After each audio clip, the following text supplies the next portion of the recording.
Hey, what's going on, everybody? Welcome to the Corcoran Entertainment Show today. Here we are for episode 3.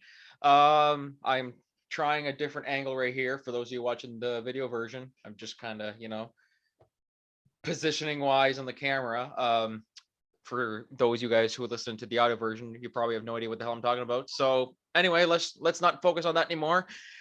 So yeah, today we got a pretty good show for you today here. Today we will be joined by Kieran Crocker. For those of you local community theater goers here in the Miramichi, you guys may have seen him in such shows as Beauty and the Beast by Rivermade Productions over at James M. Hill. And he's also partaking in the first Corcoran Entertainment production, which he will also be discussing a little bit here.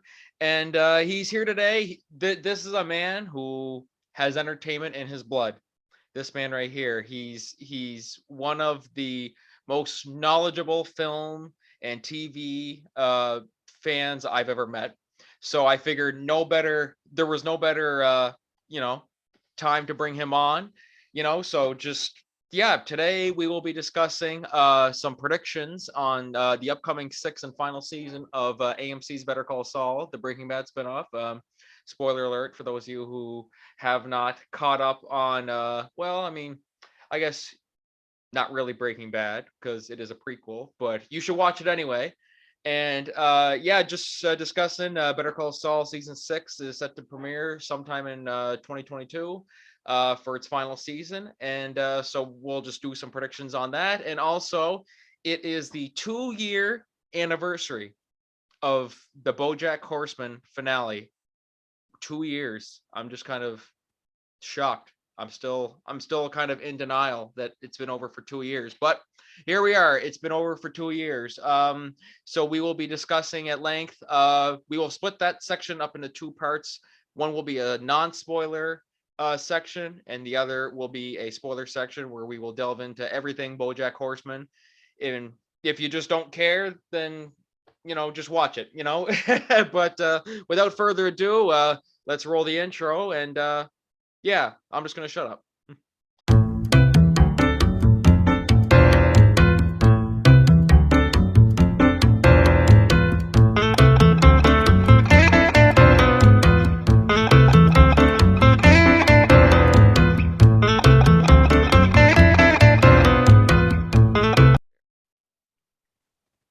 Well, hello everybody. Welcome back to the Corcoran Entertainment Show. I'm your host, Frankie Corcoran, as always. That never changes. And joining me right now is the man, the myth, the legend, the man who I said in the intro, and I also put in the episode description that this man has entertainment in his blood. Kieran Crocker. Kieran, it's great to see you here, man.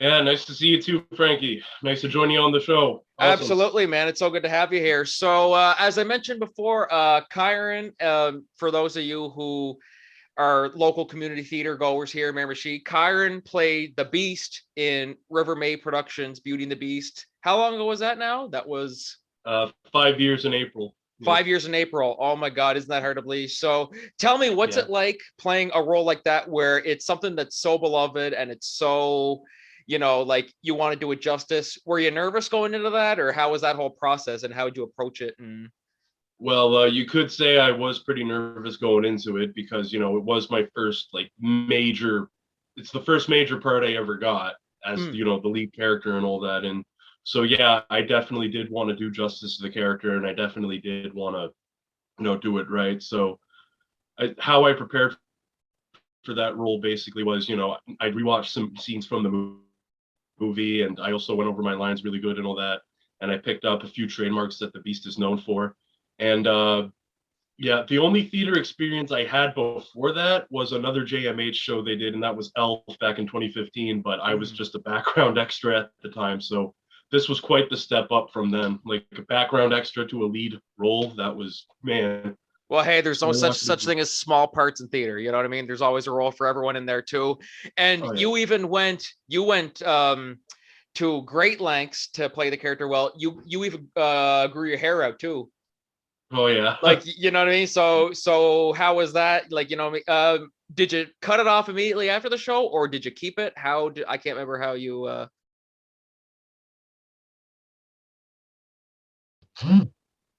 there. Oh, there we go. Yeah. Oh, did you hear me there? Yeah, you kind of froze up there for a second. Oh, I did. Oh, okay. Yeah. Yeah. Yeah. No, it's all good. So yeah, did you cut it off immediately after, or did you keep it a bit? Did I cut it? Yeah, I'm pretty sure I got it cut immediately after. Yeah. I did. I was gonna say I wasn't sure if it was one of those types of situations where it just kind of literally grew on you that you just decided to leave it, kind of thing. Yeah, well, I had long hair when they casted me, and they asked me, "Hey, keep your long hair. We need it for the show." And I'm like, "Yeah, sure, I'll keep it." No, well, there you go. Absolutely, Yeah. absolutely. So, Yeah, like, what was your reaction like when you first found out that that's who you were playing? Were you kind of thinking like, "Oh my god," and it's like it was your first big part where you kind of just thinking like, "Oh, like you know, like why me?" kind of thing. Like, is that kind of what you were feeling, or was it more like just like, "Oh wow, that's awesome," you know? Yeah, that's kind of the feeling I got there. I'm the lead character. Whoa, right, awesome. Like, yeah, I was pretty excited, but I was also nervous, which is normal to be nervous. But I got it all done, got it all down, worked it out, played the role No, right. absolutely, absolutely, and and I really appreciate like your dedication to character, growing the hair out and stuff like that. Well, I mean, like you said, you already had it grown out previously going into the show, but that's something though, man. That's something I really admire, like your dedication and stuff. Hey, I didn't just grow out the hair. I grew out the horns too, and the teeth, and Oh my the god! fur. It's like yeah, like you Grew all you that out. literally transform. Like, Oh yeah. what is this, a Goosebumps Yeah. novel or something like that? What's that? Is this a Goosebumps novel? I think this is a Goosebumps book. That's what it feels like. Do you remember those books, Oh Goosebumps? yeah, turned into the That's what it beast, felt. right? That's what it felt like for a second. No, Teen Wolf. More Teen like Wolf. Teen Oh Wolf. yes, there we Yeah, go. there you go. I'm very uncultured. I'm sorry. Oh yeah. So Yeah, man. I hated those prosthetics though. The makeup that they gave me, like it looked good and all, but every time I took them off, they super glued that stuff to my face. So did every they time I really was like?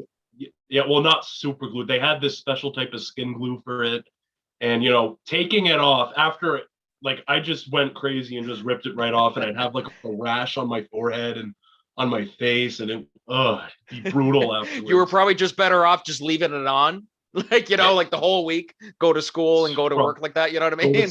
Like that. It'd be so much easier. It would have been so much easier. I was sweating in the stuff too, and I had like a little puddle of sweat in my chin prosthetic. Oh my gosh. Jeez. Wasn't Oh fun. The makeup. Yeah. no, well there we But go. I mean I'm probably gonna do more makeup roles in the future though, so I might as well get used to it.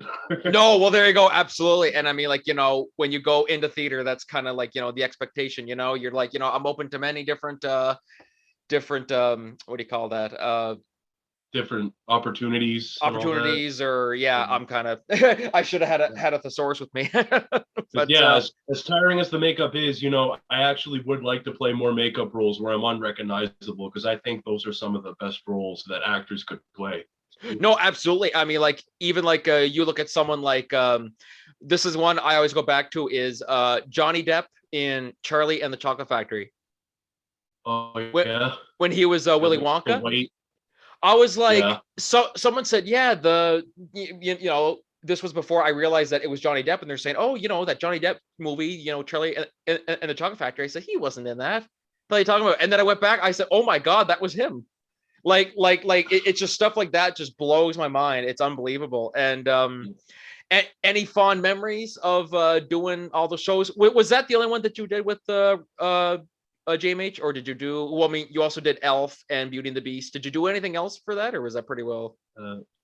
No, those are my only acting credits as of right now. Oh well, there you go. So, and yeah, I mean, I've had experience playing a background extra, a lead character, and a character that requires makeup. That's it. But it's quite the impressive, impressive way to start off. That's for sure, man. Like that's really something. And I even mentioned too, I said Kieran will be in the first Corcoran Entertainment production. We had Jansen on here for the first episode, one of your poker buddies. Oh, What can you tell us about your character? Jansen kind of delved into his character a little bit. What can you tell us about Davey? Davey, yeah. So he's a journalist, and basically, man, I feel like you've wrote this character just for me, because just the certain things that the certain things this guy says, and just the way he reacts, kind of sounds exactly like the way I would, sort of. So that's cool. No, well, they're absolutely. I mean, hey, it's one of those roles where it's like, as you're writing it, you're like, one thing that helps you is that when you write the lines in someone else's voice, that helps so much. And then as I started doing Davey, I was like, that sounds like Kieran, man. Like that sounds just like Kieran. And I think, it's gonna be fun. It's gonna be really, really fun. And you're nailing it for sure. Tell me something. I'm excited to get back into like the us rehearsing it again whenever. No, absolutely. Because everything's kind of all crazy now. And also, I probably should put just a disclaimer for our viewers. If you notice, the audio is kind of going in and out. The connection's kind of iffy tonight. It's just, it's snowing a bit here and everything. So apologies for that. But you know what? We're here. This is what we do. The show must go on. So I just thought I'd throw with that little disclaimer. Tell me, you saw Avengers Endgame and No Way Home how many times? Okay, well, No Way Home was 6 times. Endgame was 8 times. Like, yeah. I'm telling you, ladies, this is what I mean by entertainment in his blood. I love that. Oh, yeah. Right behind me there. Look at that. Yeah, there you go. For those of you watching the video version. And there, look at that. For those of you who are only listening to the audio version, it's a Captain America shield he's got in the background there. And is that Captain America dog tags? That's what that is, eh? Oh, yeah. Yeah. Dog tag. So there we go. So that's what I mean by entertainment in his blood. And Marvel is quite... Lots of posters around here. Yeah, there you go. Look at that. Look at that. People in the audio version are probably like, what the hell is he talking about? Yeah. Sorry for the visually impaired there. Yeah, no, there. We'll have to just describe each and every like pixel in that frame. Okay, yeah. All right, I'll just say it right now that I got a Beauty and the Beast picture frame there, a few Rick and Morty posters, Iron Man picture frame, Shang-Chi posters, Star Wars banner, Doug the Pug right back there. Yeah, there. Like, that's something. Like, look at that. Like, I love your passion. I've always admired your passion for entertainment. And so you're also into like Marvel movies, DC movies, and also into theater. And so what else? What other movies have you kept up with in recent days too? Like not just Marvel. I know Marvel's like your main thing, but your Star Wars or. Oh yeah. Well, there's the Book of Boba Fett going on right now on Disney Plus, and I still gotta get on that. It's just I've been busy with a few things and everything. But what else? So, in March there's the Batman coming out, and I'm really excited for that because like the Batman, Robert Pattinson, man. Oh my God, that's gonna be so good. Pattinson, yes. I can't wait. I'm so hyped for that.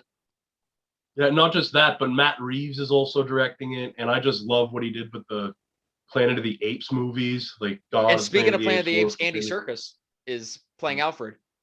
Oh yes, he's playing Alfred. That's right. So we got a great cast lined up for that. So how many times do you plan on seeing that? Oh man, I don't know. Depends on how fucking awesome it is.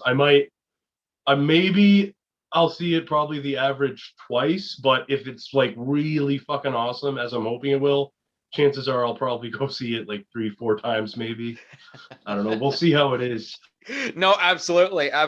So you're almost like a regular down there at Cineplex, eh? Like you go in there, are they almost like, oh, you again? Or like, oh, hey, you're coming to see it again. Like, so what's it like when you go back to the theater? Well, see, among second viewings, I begin to notice some new things and all that stuff, which is pretty cool. And honestly, part of the reason why I go back to the theater again is because on my first viewing, there can be some people in the audience who are just annoying and don't turn off their phones and just, don't have any respect for the theater experience. So, maybe I'd have to go back just to get a better experience this time around. No, exactly. And there's something about being in a theater though. That's the thing. And I mean, like, people can say all the time, oh, like, just watch it from home, It's like, well, no, it's not really the same. You know what I mean? So like, I still remember you were there. I saw Avengers Endgame the second night it was out, and that was you going, and you were also there. You were going back. That must have been your second time watching it. It was my first time. Third time. Yeah, I remember clearly. Yeah, tell me that experience. Avengers Endgame in a theater. That was just out of this world. Yeah, exactly. I remember going there opening night with my Captain America t-shirt and everything like that, and it was jam packed. Like, that part of the theater where like there's the door that you walk through, but there's that whole glass box. Oh, the entryway, yeah. Yeah, that part was so packed up with people. I had to wait like right outside the door with everybody else until the box office opened. No way. That's how many Marvel fans there were in there waiting.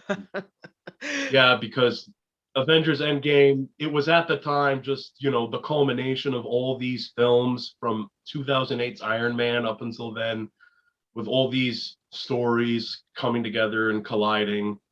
And like, that was the plan. Marvel had that plan of bringing all their characters together from the very beginning, because like they looked at the source material from the comics and thought, hey, how cool would it be if we actually did something like this, crossed our characters over? And like, it's really awesome when you have that vision from the very beginning and just executing it, and it all starts to come full circle at the end. Could just be quite the achievement for someone to pull off. So yeah. Absolutely. And I mean, even like you look at No Way Home, you know what I mean? That was a lot of build up there too. Yeah. Yeah, especially way before the MCU was even a thing too, with the first Spider-Man movie back with Tobey Maguire and Sam Raimi, you know what I mean? Like that was quite the. So tell me how that experience. Well, because Endgame was like the last like big movie, or maybe not the last big movie. I might be wrong on that. Was one of the last big movies before the whole COVID shutdown thing.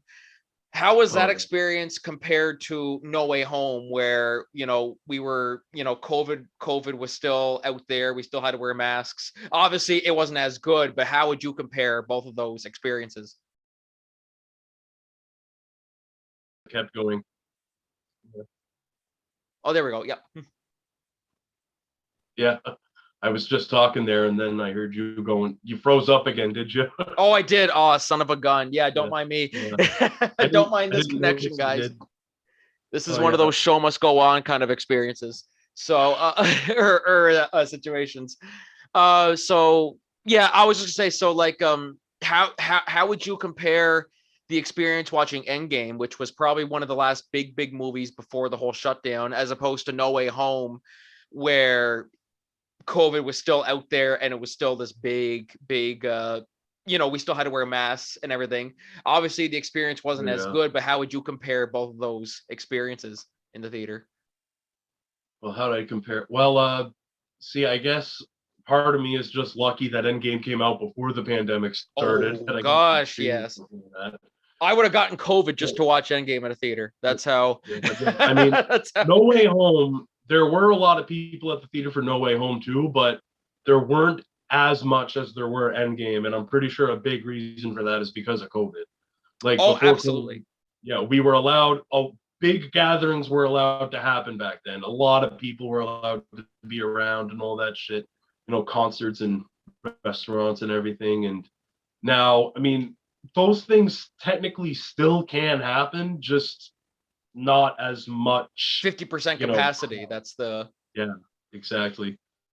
But I mean, it is. It was different, absolutely. But I mean, us like. It's one of those things where like we were cooped up for so long, and No Way Home really saved movie theaters, because how much did it make worldwide now? Like, it's made over $1 billion worldwide now. It's made over like $1 billion now. It's almost like at least in the top 10 highest grossing movies of all time now. Like that's crazy. So like that's proof right there that the movie theaters can people can recover from this. You know what I mean? Like, you know, plus it's Spider-Man. Like, it's Spider-Man. Come on, there's a lot of Spider-Man fans out there who aren't going to want to miss this. So no, exactly. And I mean, like, you know, sure, you can watch it on Netflix, you know, put it on Disney Plus or whatever, but it's not the same. It really isn't the same. And it was just one of those experiences, like, you know, I even remember when I was 5 years old going and seeing Spider-Man 2 in the theater for the first time, and just seeing No Way Home, seeing Tobey Maguire back in the suit. Like, it brought me back to when I was just 5-year-old me in the theater seeing Spider-Man 2 again. Same with Doc Ock. And Green Goblin. Don't forget Green Goblin. That was the best part of the movie. Oh, yes. Can the Spider-Man come out to play? Yeah. There we go. I love that. So that's Karen's audition to be Willem Dafoe in the next whenever they do that again. Wow, like, no, it's something for sure, man. So what other movies are you looking forward to now going into 2022? There's still lots more Marvel coming out. Anything else? I mean, like, you know, of course, yeah, like Marvel. Anything else? The next Doctor Strange, in particularly, I cannot wait for that. Oh my god! Well, Sam Raimi's directing it too, right? Oh yes, yeah. And just it's gonna keep playing with the concept No Way Home played with, where they establish other Marvel movies as part of the MCU's multiverse. Like, we're gonna have Strange go into the X-Men universe, to like Ghost Rider universe, to different Marvel universes from way before the MCU was even a thing. Like, that is going to be like something for sure. Think we might see Patrick Stewart again, you know, Professor X? As Professor X, yeah. You think? Quite possibly, yeah. If we do, that'll be awesome. I mean, hey, I say in a world where Tobey Maguire and Andrew Garfield and Alfred Molina and all them can come back, I say anything's possible. Jamie Foxx can come back as Electro. Anybody can come back. Hell, Hugh Jackman could come back, you know? Yes, Hugh Jackman. You never know. Bring the guy. I know he's in his 50s now, but like, come on, just one more time, just for this big multiversal event. No, exactly. Like, it's one of those, like, you can't miss it. You know what I mean? And then, of course, there's Thor, Love and Thunder, which is going to be, you know, super stoked for that. Is there any like non-Marvel DC movies coming out that you know of? That's I think really Marvel and DC are like the only thing that are like keeping the theaters alive. I'm finding. Oh yeah. In a way, you know. So the big movies and all that.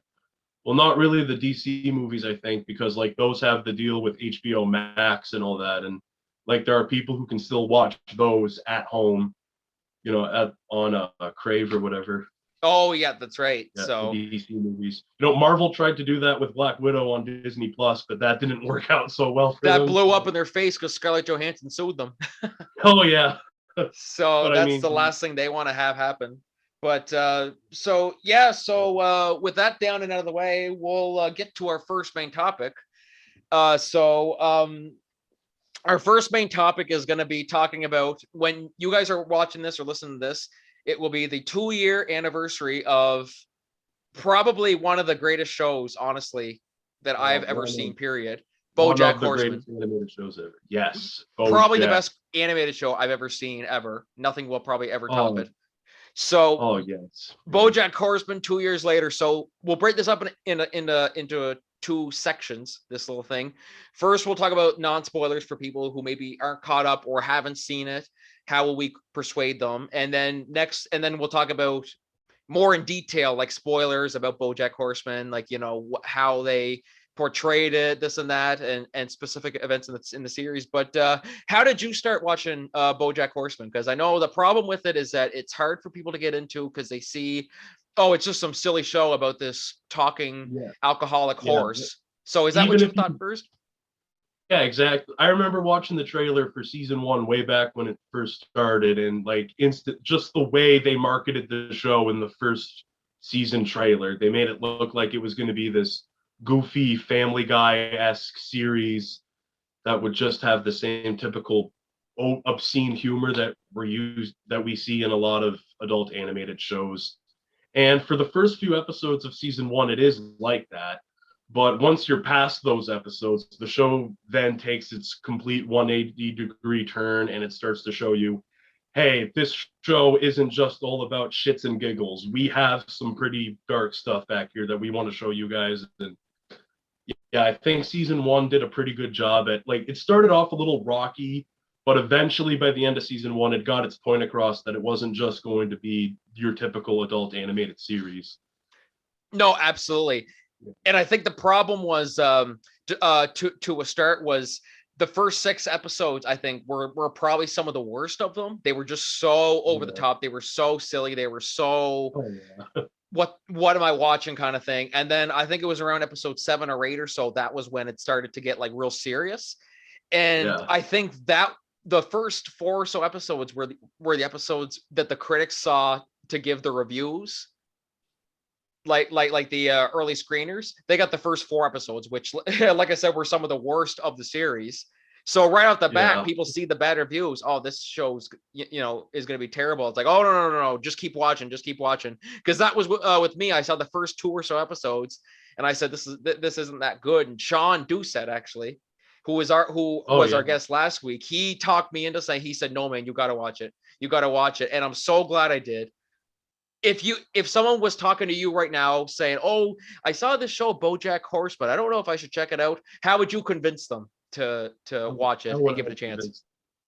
How would I convince them is, well, I'd probably explain it to them like this. I'd tell them, oh man, see, BoJack, it's pretty hard to get into at first. Like, it is a little rocky at the beginning, but I mean, you just got to give that show a chance. Every show, really, like every show does.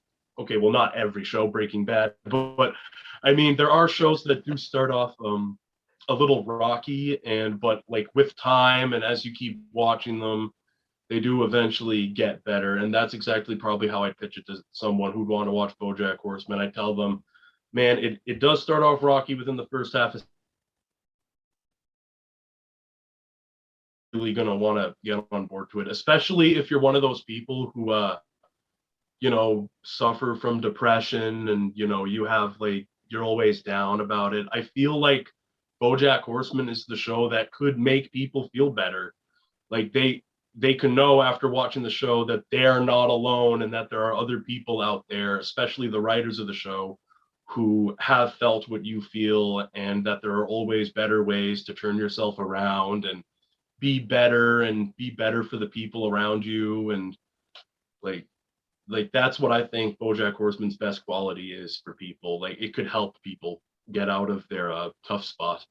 No, absolutely. That was very, very well put. I have to say that was really good. I mean, especially for me, because I mean, like, I've been open about this to some people. I've struggled with anxiety for years and still do, but it was almost a scary. It was almost scary watching it sometimes, because you're like, oh my God, like that's kind of how the episode that always stands out to me. This, I'm not really gonna delve too much into spoilers here, but basically there's an episode, you'll know what I'm talking about, where BoJack is self-loathing for a whole episode. That episode, oh my God, it was such an accurate depiction of anxiety. And it was one of those where it was kind of scary. I'm like, should I keep watching this? Because this is like this feels too real. You know what I mean? Like too real. Like it was almost, but it's just so I'm even just trying to put into words how amazing this show truly is. How surreal it is. Just no, exactly. But for real though, like, you really can't make up words for how good the show is. Like, it's really something you got to see for yourself in order to like really understand and get. No, absolutely. And so I think now we will dive into the spoiler section, where we will talk a little bit about the more in-depth analysis of some of the certain certain plots and stories. So definitely, for those of you who haven't seen it, please do yourself a favor. Check the show out. Please check it out. Get off right here, go check the show out, and then watch this part of the podcast. Exactly. Because I know there's a lot of people out here who have seen it, and I know they're probably they know a lot of the stuff that we were probably alluding to, and they're like, oh, come on, just say it. No, so definitely, do yourself a favor and come back and watch this whenever you are caught up. But I'm just gonna say right now, Sarah Lynn, right? Sarah Lynn. Yeah. Oh God, don't. I'm gonna start making them cry. Make me cry. You're gonna make me cry, man. like Whoa. that whole Sarah Lynn storyline was just wow. Like, what were your thoughts when of course, BoJack has done so many terrible things throughout the show, and because we follow him, it's easy to get back behind him in a weird way. But I think definitely the breaking point was when we found out about Sarah Lynn, that he basically left. He waited 17 minutes to call Sarah Lynn, to call an ambulance to save Sarah Lynn after she overdosed. So then it turns out she died in the hospital. So BoJack could have saved her if he wasn't so selfish. So I mean, what decision that BoJack may make that you were kind of thinking like, should I keep following this guy or what? Yeah, man, honestly, I've had so many thoughts while watching the show about that. Should I keep following this guy? I mean, like, hell, even before Sarah Lynn died, like even the decisions he made before, so just the whole shit with him and Penny and that freaking boat in season 2, like that right there just made me go, oh my fuck, like. But it's haunting. It's just haunting. Like even they even have that thing throughout the show. Every time someone mentions New Mexico, they have that little guitar strum. Like, oh, New Mexico, Dylan. It's kind of I'm probably butchering it right now just because it's through audio. But like I said, watch the like for the people who haven't seen the show but are just watching the spoiler part because they don't care. No, definitely watch it because it's a whole different ballgame than me just saying it. But now that I'm thinking about it, I think the decision that really made me go, oh shit, should I keep going on? It's the end of season 5 there when BoJack that was gets all choky. Yeah, as I say, for those of you watching the audio version, he choked someone. Oh yeah, that was one of the most disturbing things I've probably seen in any show ever. Animated, not animated, just that made me go, oh fuck. BoJack, no, BoJack, what are you doing, man? No. But it's the genius in the writing, though, that where he's still doing all these terrible things, but we can't help but still root for him in a weird way. You know what I mean? Like, exactly. We want to see him succeed, but at the same time, he's making these decisions that make us go, "No, BoJack, don't do that. No!" Like, exactly. Like, it's just. But there was one more. I remember season 4. I go back and forth with season 4 and 5 about what's my favorite season, but season 4, one of the reasons why it was so good to me was the whole storyline with his mother. And it's that scene at the end of the episode that focuses on her and her backstory and stuff like that. So basically the whole plotline of the season is BoJack is going to, he wants his mother to remember who he is just so he can tell her off. Like his whole life, he wanted to just say, fuck you, mom. And fuck you, mom. That's what he wanted to go. Exactly. That's all he wanted to do. And then when he leaves her alone in that room and she finally recognizes him. So he has the opportunity to say what he always wanted to say to her. And instead he just comforts her. Just says, when she says, where are we? Oh, you're in, where was it? Michigan or something like that. You're in Michigan and you're eating ice cream by the lake. And that was one moment there where I'm like, okay, people can change. Yeah. And, we have seen BoJack change a little bit within the last season, especially the mid-season finale of season 6, where we see him, he dyes his hair, he gets his hair cut and he shows his gray hair and his natural color. Yeah, he gives Mr. Peanut Butter the crossover episode he always wanted, and oh my gosh, cleans up Diane's apartment for her. Like, it shows that when you start to change your life more positively, more positive incomes come out for the people around you, and it's a very important message. No, absolutely. And one thing that you mentioned there too, it was when he cleans the Diane's apartment. One thing that always stuck out to me in that scene was how, like season 1, BoJack would have cleaned up her apartment and then he would have waited for her to come out and so he can go, hey, look what I did for you. You know what I mean?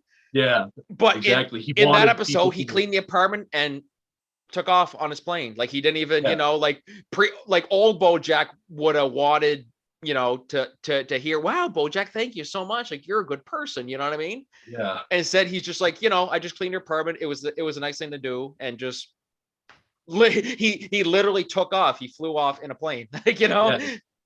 Exactly. That's the thing I love about the character of BoJack too. It's that, see, his whole life he's been just like this guy who's been wanted to be recognized and wanted to be like, you know, appreciated for things he's done. And, you know, he's also a sitcom actor, and he's spent most of his life in his mind thinking that the closure he gets in sitcoms are going to be the same closure he gets in real life, only to come to the realization that, you know, you can't just automatically get that closure. You need to be good for it. You need to, it depends on who you are as a person in order to get that type of closure.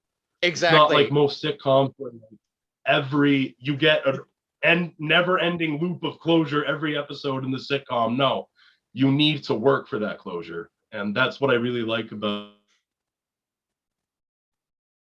he doesn't get that closure, and this is what causes him to spiral out of control and do drugs and do alcohol and all that. Yeah. Yeah. No, it's crazy. Yeah. Yeah. No. Oh, sorry. Yeah, there. My connection was just going off a little bit there. I hate this friggin' weather. Yeah. Yeah, I do love that you mentioned that though too. The whole sitcom, aspect where he's basically, oh, like, you know, my whole life can be resolved in 30 minutes. You know what I mean? Like, it's like, no, you really have to work for that. And one thing I love too, there's a quote Diane says. It's there's always the day after the happy ending. Where, like, you know, just because you get one good day of happiness, it doesn't just change everything. You know what I mean? Like, you know, you can't just make a, it's like if you were dieting, or you know, like dieting and exercising, you're like, okay, this is the image this is how I want to look, this and that. And then once you finally get to that, you go, okay, that's how I want to look. Okay, now I'm just gonna, you know, go about my business before and just, you know, destroy myself. You know what I mean? It's like, no, it doesn't work like that. You gotta, you know, keep doing it every day. Yeah, that's the hard part, you know. So that's that's a great lesson. Exactly. So tell me, do you have a favorite episode from the show? Or I know it's gonna be hard to pick out of all the 6 seasons. Oh yeah. I mean, there's a lot of episodes I really love, but I think the one episode I really think of when I think about my favorite episodes, it would have to be the underwater episode from season 3. Ooh, like that episode, yes. You go to that underwater city, like the whole, it's a silent well, not the whole episode silent, but like most of the episode is silent. And, you know, I just love that type of storytelling, just silent stories that are able to tell their stories through like visual media and all that, instead of having characters exchange dialogue. Because like that's like art. Like when you look at a painting, you can guess for yourself what the painting's about just by looking at it visually. And the thing about this episode of BoJack Horseman is that same thing, like how visually stunning it is, and that fact that there's almost no dialogue in the whole episode, so they tell that through the visual. No, absolutely. Yeah, no, that is a really good one. For me personally, I know I'm not alone in this. It's The View from Halfway Down. Oh, that's my yeah. favorite. Oh my god, that episode. Oh yeah. There was a point. I remember. I think it was the episode before where basically BoJack relapses and he's, you know, breaks into his old house and he starts watching his old sitcoms like that. There was a point where I had to wait a bit to watch the final 2 episodes. I was like, oh my god, this is too much. So I waited a few hours before I finished it. And oh my god, after The View from Halfway Down, like from the symbolism, the performances, the poem from The View from Halfway Down, and then that line that Herb says, oh BoJack, there is no other side. This is it. I've seen that on so many memes and TikToks and everything. It's so sad. But speaking of that episode, I'm seeing a lot of mixed opinions as to whether that should have been the series finale there. Where do you stand on that? Do you think it would have been a better ending if BoJack died, or what do you think of that? Well, for one thing, it would have been a pretty fucked up ending, that's for sure. Oh my God, Like, absolutely. Like, I'm glad they didn't end it that way. yeah, damn. But yeah, I think it is good that wasn't the last episode of the show, because like, just us having to go for the rest of our lives thinking, oh shit, did BoJack really die or whatever? But no, he didn't die. He is going to pay for all of the mistakes he made in the past, but he won't die. So No, yeah. exactly. And I think it would also defeat the whole like moral of the story, which is the last word that, or like one of the last words in the show, like when BoJack and Diane are talking on the roof, she goes, life's a bitch and then you die, but sometimes life's a bitch and then you keep living. And that's really the moral of the story, is like death isn't, suicide's not an option. Like that's really one way to put it. You know what I mean? Like, just that's, wow. Like it's it is a very heavy topic, but I mean, like that's basically like the moral of it. It's like, death. Sometimes life sucks. Life will kick you in the ass. Sometimes you'll go through all kinds of shit, and you just keep living. You know what I mean? Like some people, it's tough, but death isn't always the only option. You know what I mean? Like there's so much more to life, and that's what I mean by like so many lessons learned from the show. Like it's unbelievable. So yeah, so we'll move into our final topic in there soon, but just before we do, I just want to ask you, since you have a lot of favorite shows, where does this lie? Is this in your top 5 of all time, or your top 10, top 20? Where does that fall there? Okay, it's definitely somewhere in my top 10 favorite shows of all time, and it's probably my second favorite my second favorite animated series, maybe even my favorite. Like I still have a soft spot for the first 10 seasons of The Simpsons. That still remains like my favorite. Yeah. Hello there, folks. Sorry about that. We were just experiencing some technical difficulties, but we're back now. So, Karen, what were you saying about The Simpsons? The Simpsons, right? Yeah. So yeah, what I was thinking there, just to shorten it down, because I've said it enough times now. Yeah. If I had to think of the perfect adult animated series, I would say, BoJack Horseman, definitely. Yeah, instead of a show like The Simpsons that went on for like 30 some seasons. So, you know what I mean? So exactly. long. It was just, but I mean, they're still going. So, I mean, like, I think they're doing something right. You know what I mean? If they're still going, for me, Disney owns them now. So yeah, exactly. So, they're probably not going to die for another, 20 seasons. So that's just my opinion. I haven't watched The Simpsons since like season 10 or so. I mean, like you were saying, the first 10 seasons were gold, so I wouldn't, trade those for anything. For me personally, I would say it was in my top 5 for sure. I mean, like it's hard to narrow them all down, or like actually rank them, because there's so much good stuff on. But I mean, like BoJack Horseman's definitely in my top 5. Anybody who hasn't seen it, who likes drama and comedy, there is a lot of comedy too. I know we kind of talked about the more serious side of it, but definitely there's lots of good comedy, lots of good drama. Amazing lots of drama. funny stuff too. My boy Todd. Yeah, Todd. Hooray! Yeah. I'm the live action Todd, apparently. Yeah, yes, there. For those of you watching the video version, like maybe I'll do like a side-by-side comparison here. I'll put a picture of Todd on here somewhere. But yeah, like Aaron Paul's in it. You know what I mean? Like that's something amazing, and which is funny that we mentioned him, because now that will take us to our final main topic, which is the Breaking Bad spinoff series, Better Call Saul. I know Aaron Paul's not in it. I know that was me trying to be creative and find a way to go to the next topic. But so Better Call Saul. Season 6, it'll be the final season, and so Kieran and I, we are both huge fans of Better Call Saul and Breaking Bad and El Camino. So it should be coming out at the time of this recording. There's no actual date yet. Who knows? By the time this releases, there might actually be a release date out there. But right now, it's looking like spring, maybe. I'm gonna guess spring. If I had to guess, when do you think it's probably maybe spring or? I'm probably gonna say later this, like maybe at least the fall, like maybe September. I think is when season 6 is gonna start streaming. Yeah, Possibly. which is unfortunate for sure. But I mean, like, I mean, hell, the cast went through a lot this year because, of course, with COVID, that delayed things, and then Bob Odenkirk's heart attack, Oh yes. like that Oh was quite the shock. So luckily, he's doing well, and he's doing better. And so as far as I know, like I do follow a Facebook page or Instagram page called All About Saul. They basically go in behind the scenes and take pictures and stuff like that.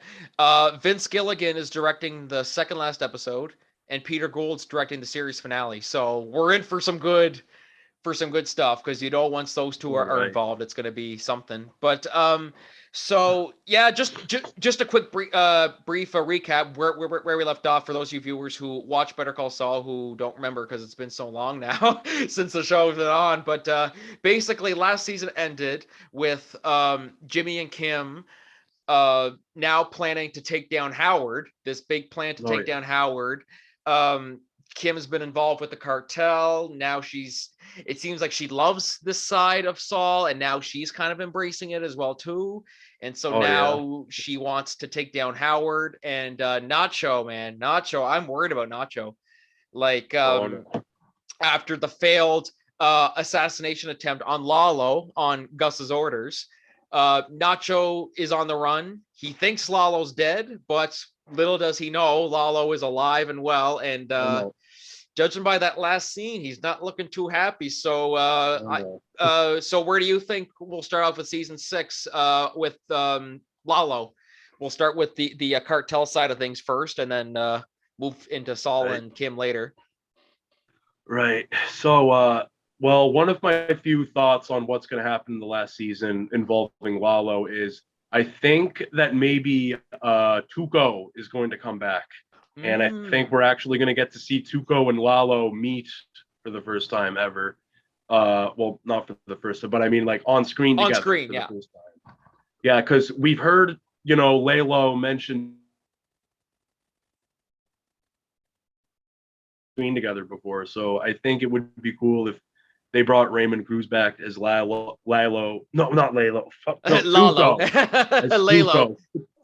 Fucked up there. Yeah, Tuco to come back just for that last season so we could actually see him interact with Lalo and, set up where he is in Breaking Bad with him taking over the Salamanca drug empire or whatever. But, it would kind of be hard to put Tuco in the last season because Raymond Cruz has even mentioned in a few interviews he doesn't like playing the character of No, Tuco. I was surprised he even came back for Better Call Saul because the reason why, because I guess Tuco was in Breaking Bad season 2. He was going to be like the main villain of season 2, I believe, if I remember correctly. Yeah, and then but his wife didn't. He didn't want to do it anymore, so they killed him off off in episode 2. So, and then they just moved past it. So I was surprised he even came back for Better Call Saul, but I'd love to see him again. I think we should see him again because, the timelines are starting to sync up now. Yeah, just one more time so you can get that satisfactory of completing the storyline and building the bridge for Tuco's character and where he is in Breaking Bad.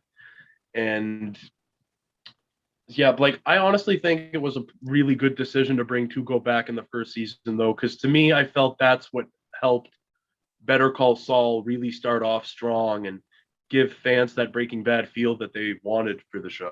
So no, exactly. And I still remember I mean, like I've been watching Better Call Saul since the pilot back in, I can't remember what year it was now. 2015. 2015, yeah. I still remember watching it because, I was a huge Breaking Bad fan before. I was so excited for Better Call Saul. When Tuco arrived at the end of the first episode was like, oh, I'm hooked. I am so hooked onto the show. And so it would just be great for it to, kind of come full circle and just maybe not even play like a prominent role, but just pop up again. You know what I mean? Just because, he's a great villain. He's a great actor. We just love to see him. Yeah. Tight. Yeah. Do like a Mike Tyson punch too, sucker punch. And so yeah, I'm definitely interested to see what they do with Lalo, because of course this is brought up. You go on Better Call Saul Reddit, there's so many people talking about that scene when Walt and Jesse kidnap Saul out in the desert in Breaking Bad, where he It says, wasn't me, it was Lalo. Like, yeah, exactly. what's up with Or it was Lalo didn't send you, and then they're like, who? He goes, oh, thank God. So you would think that would mean that Lalo was still alive then, but then also Gus, when he kills the cartel, Don Eladio, and then he shows Hector that like necklace or pendant or whatever, I can't remember what exactly it was. He says the Salamanca name dies with you.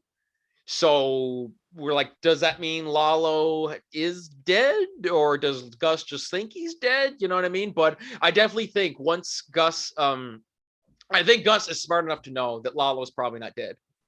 I don't think Gus is that, he's too smart to let something like that, like, I don't think he's just going to take that hitman's word that he's dead. You know what I mean? I think he's going to want proof. He's going to want a body. Gus is way too smart, and he's way too calculated, and he's way too, I can't see him and that's another character we've never seen Gus, never seen Tuco interact with before either. So there's another Gus, reason. And two of the best villains. You know what I mean? I mean, like, I'm going to say it though. Like, my favorite TV villain was Gus for years.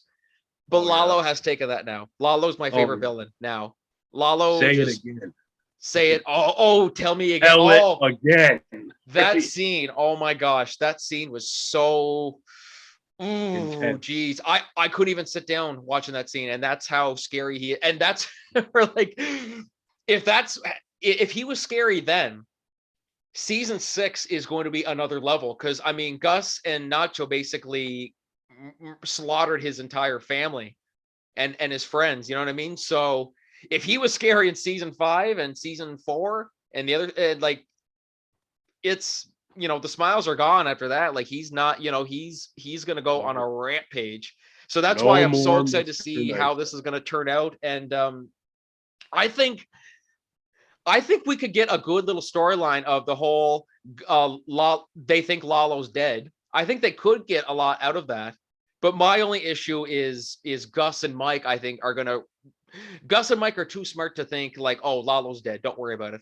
I think they're gonna see there's the story doesn't add up, this and that, like, like we need to see a body. They didn't give us a body. None of the men are alive from the hit now, So I think they're going to realize it fairly quickly. And I mean, like, do you agree? I mean, Gus and Mike are they're way too smart to let something like that.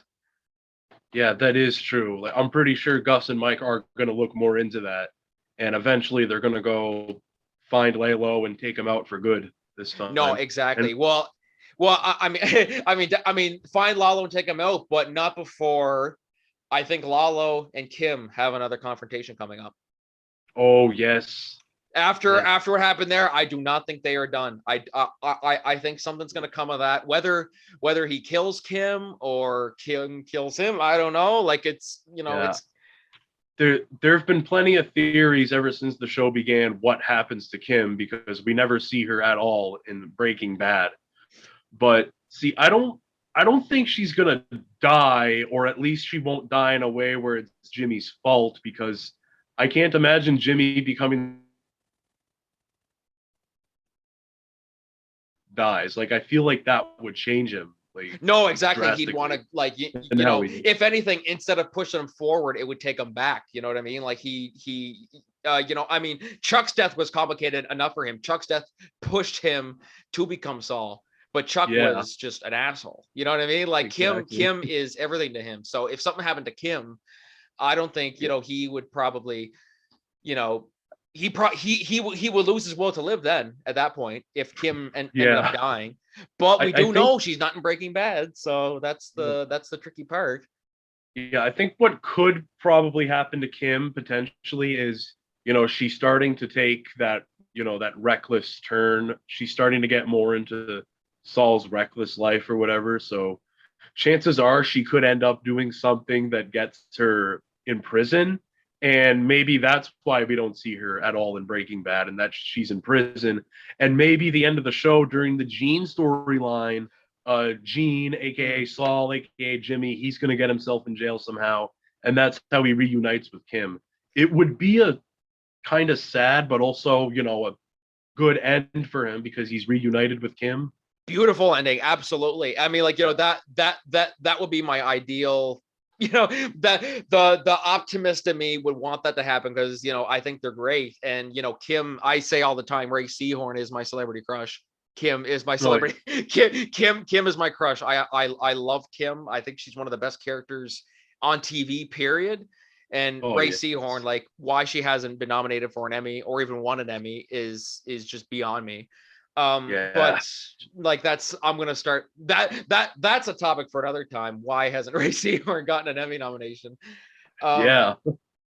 But I think my theory on what's gonna happen to Kim is we see a little bit at the end of season 5. Jimmy's getting a little he doesn't like this side of Kim. I think, well, I mean, maybe not that he doesn't like it, but he's getting kind of like disturbed by what I'm like, you know, she's even talking about, oh, like, you know, it's just one lawyer, like, you know, talking about taking down Howard. It's just one lawyer. You know what I mean? Just a career setback. You know what I mean? And Jimmy's kind of like, oh, Kim, like, you know, Howard doesn't deserve that. You know what I mean? So I think something tells me I feel like Jimmy is going to betray Kim and tell Howard, hey, like, give him a heads up. Hey, Kim's going to do this to you. Just know that, you know what I mean? And whether Howard believes him or not, that's another topic. You know what I mean? Like, whether he's like, oh, you know, after all you did to me, why should I believe you? You know? Right. But I mean, you did send 2 prostitutes over to my dinner once, so yeah, why would Howie? I love that scene. Yeah. That's one of those, oh my gosh, where I felt so sorry for Howard, and I'm like, Jimmy, like, just leave the guy alone. Come on, like, just leave the guy alone. Why are they doing this to him? I don't understand.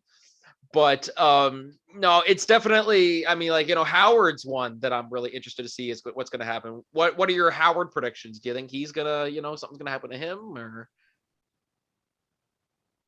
Howard. Well, you know, I actually saw like a leaked set video somewhere, and in this leaked set video, I saw that it's Potential spoiler warning. Sorry, I just wanted potential spoiler, right? Yeah, in the set video, it shows Bob Odenkirk as playing Saul Goodman in the video, but I noticed he's driving the same car that Howard drives, and his hair is dyed slightly blonde.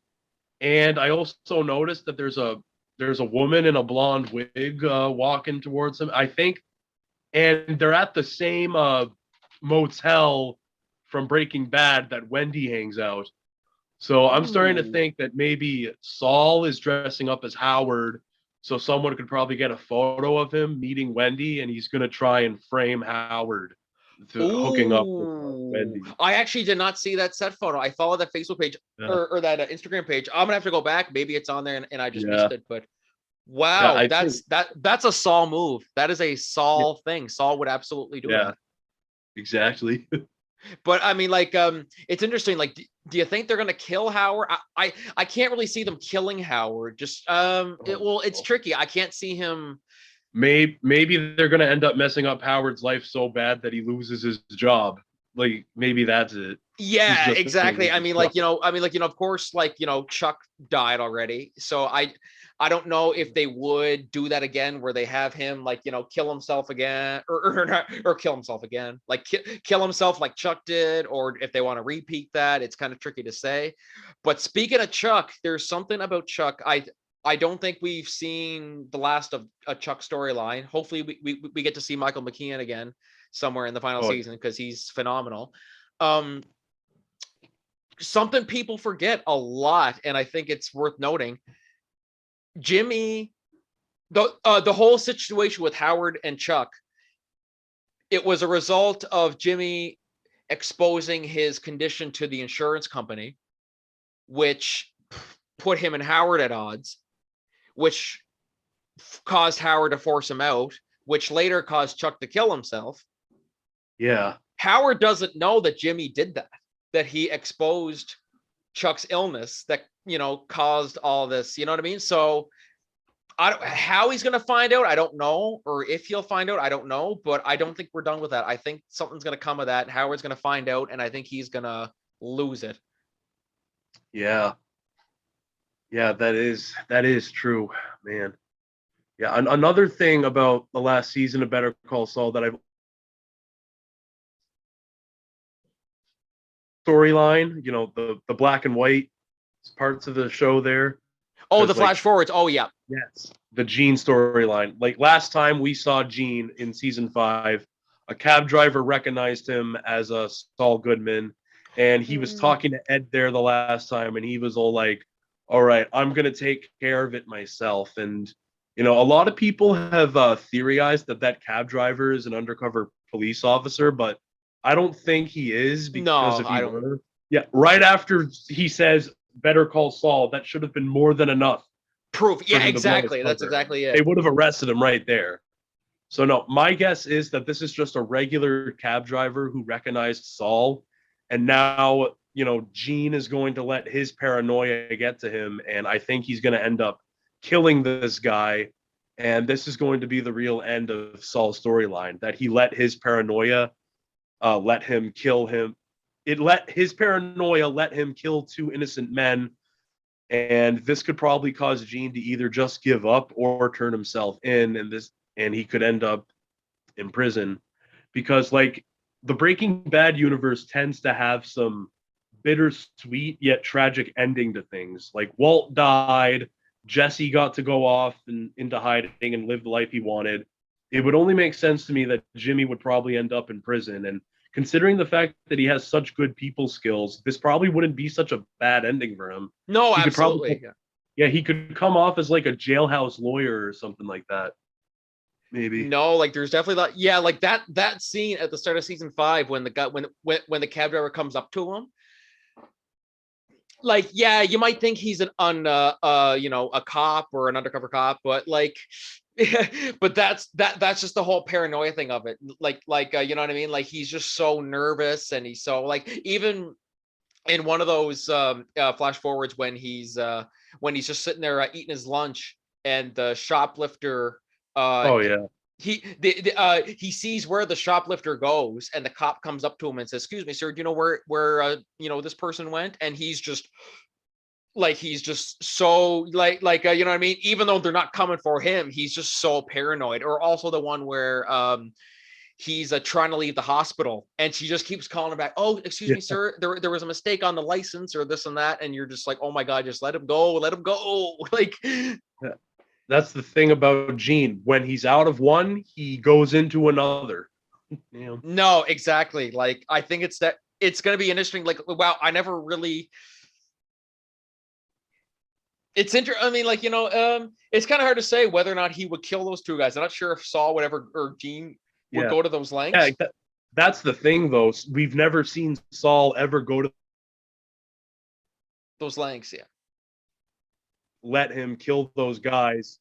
It feels like it would be the last breaking point for Saul, and that's probably what would want him to turn himself in, because I mean, we've never seen him kill anybody in Breaking Bad. I mean, yeah, he did kind of help Walt and Jesse plan out the things with killing them, but he himself never Wouldn't actually pull the trigger. You know what I mean? Like, no. So him killing those guys would be a huge turning point for the end of his arc. no, interesting. Interesting for Yeah. sure. I mean, like, I thought about that, but then part of me is like, no, I can't see him going to those lengths. But then again, when you put it that way, it would be kind of a good way to end his arc, where he was always so like, if he was involved with the murdering someone, he wasn't the one who pulled the trigger. He would have, or he had some role to play in it, but he didn't pull the trigger. Like Chuck killed himself, but I mean, like, Jimmy maybe played a little bit of a factor in that, especially with the whole insurance thing, and which I do think we will see more of that in season 6. But yeah, overall, I think that's any last thoughts on Better Call Saul? Like, like any final predictions that come to your head now before we? Well, all I want to say is I'm just really excited to see how the bridge between both Breaking Bad and Better Call Saul get built. I'm also intrigued to see how they end up, because Better Call Saul season 5 was set in 2004, and Breaking Bad starts in 2008. So yeah, like, so they got a lot of years. We to got go. 4 more years left.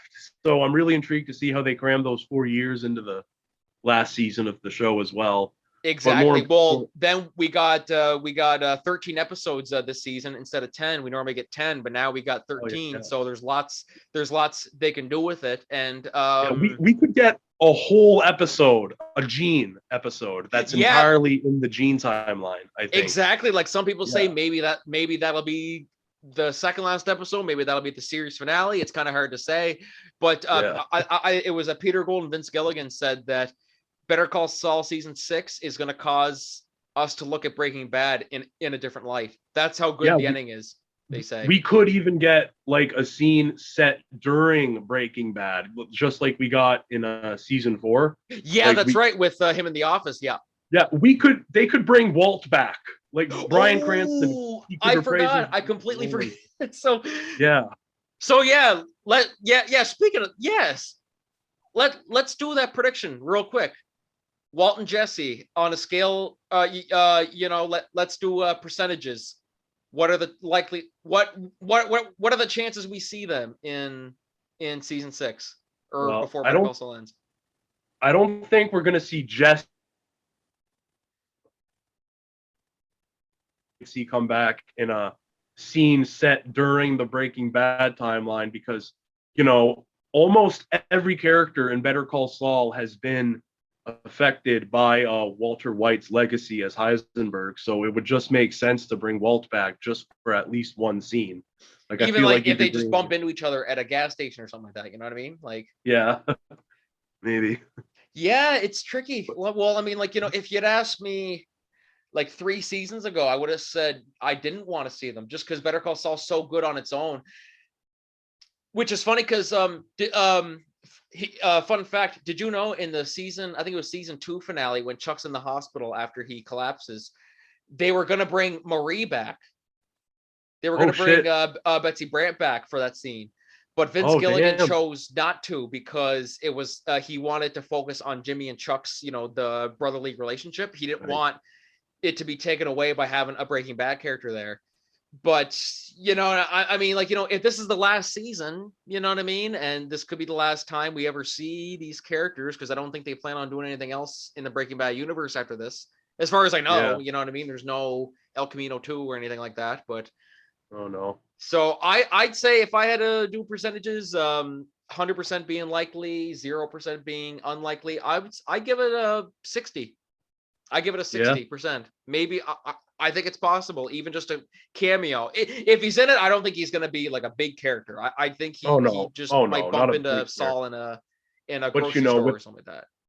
With the, just with the fact that this whole Breaking Bad universe has been about Walt, and the fact that most of the characters in Better Call Saul eventually go into the places that they are now because of Walt, I just feel like it would make sense to have him there, like just for one scene. Just to come full circle, you know what I mean? Like, just to bring everything full circle. Yeah.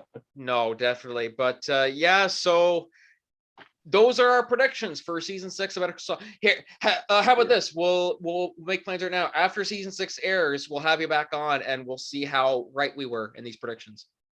Oh yeah. Yeah, that would be we'll fun. even go back and we'll see, how we did and play clips and stuff like that. I mean, who knows? I mean, like, this was Vince Gilligan and Peter Gould. They're two of the best. Yeah. They're the best in the business, I think. Vince Gilligan, I think, is the best. Fantastic writers. They tend to either exceed our expectations or subvert them, and they do it in the most awesome way possible. No, exactly. So that's why, I mean, like, we hell, all these predictions could be wrong. Like, we could probably be way off with these predictions, but you know what I mean? Yeah. Like, let's see where it goes. And so Better Call Saul season 6, 2022 sometime. At the time of this recording, we don't have a date yet, but who knows, by the time this releases, we might get one. Hell, they probably just put it up right now for all I know. That'll do it for this episode here. So for all of you Breaking Bad, Better Call Saul fans, feel free to leave your predictions or your thoughts on the series ending. And that'll be the show today. So I just want to thank my guest, Kieran Crocker. Any final words you want to say before we sign off? Any final words? Well, I just want to say, just keep doing the things that you guys are good at doing, but remember to keep wearing masks and washing your hands out there, because these COVID cases are out of control. We're in the red zone right now. I don't want to go back to the red zone ever again after this. So please just take care of yourselves and look out for any more cases or whatever. Well said, because one reason I don't want to stay in the red is because, well, as you guys saw tonight, the show too, but with this podcast here, doing this virtually, tonight there were so many connection issues. Yeah, exactly. Something up with it, you know what I mean? Like, it'd be a lot easier if we got to be in a room with microphones and all that shit. It'd be a lot easier. But no, exactly. But I mean, like, you know, hey, this is better than nothing, I guess. But I guess, you know, once the 2020s decade is the time of Zoom chatting. literally, that's literally it. Yeah. And let's hope after, you know, geez, I can't wait till 2030 now, because who knows what that's going to be. I'm kind of interested to see what that's going to look like now. We'll see how it goes. But yeah, thank you very much, guys, for joining us. Stay tuned for next week's episode. Our guest will be my dear friend, Oland Dupuy. And we are going to be discussing the concept of virtual theater. And we'll also be giving our thoughts on the whole Alec Baldwin Rust situation and as to whether or not the film should continue production or if they should just scrap it and call it a day. We'll talk more about that next week. And in the meantime, this is Frankie Corcoran and Kieran Crocker signing off. Have a good one, guys. Stay safe. All right. See you later, Frankie.